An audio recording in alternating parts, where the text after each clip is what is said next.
It's the beginning of a show in a very turbulently unstable world.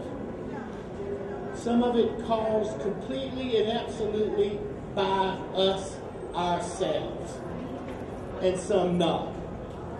But there is a critical balance. There is a critical balance that has to be found in this weekend and in this night, and as we move forward through this program. We must find it. We're in an election year.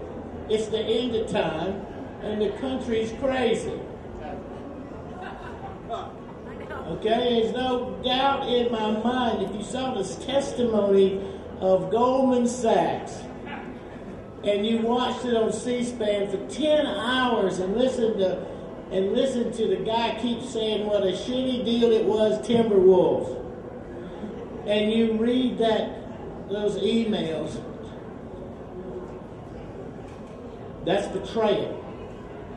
By any rules, any place, anywhere, no matter who you are, no matter what you think, if you read that information and it does not say betrayal to you and entrusting you with our pensions and our money to grow a stock and how they do it and play one against the other just to make a commission and never admit who they had responsibility to, and they do it live before some senators.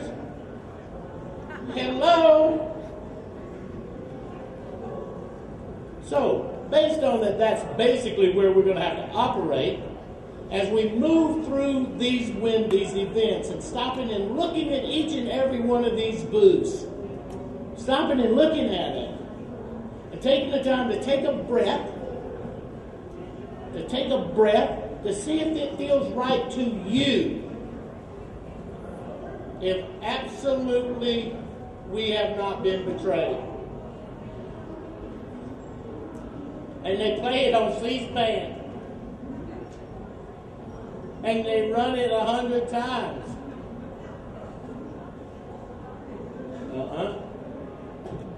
So, after that little small rant, tonight is about the future of the near-death experience. What? What are they going to do, kill me?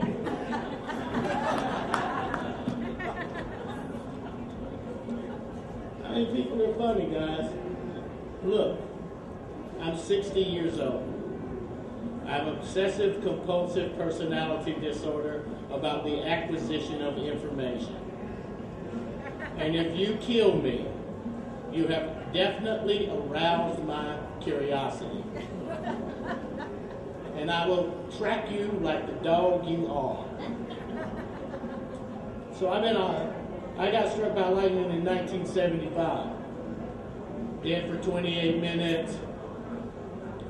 But, you know, when you sit down and you look at the numbers from the time they put me in the ambulance to the time they got me to the hospital, it was like 57 minutes. Okay? And then, since I was not aware of any of it,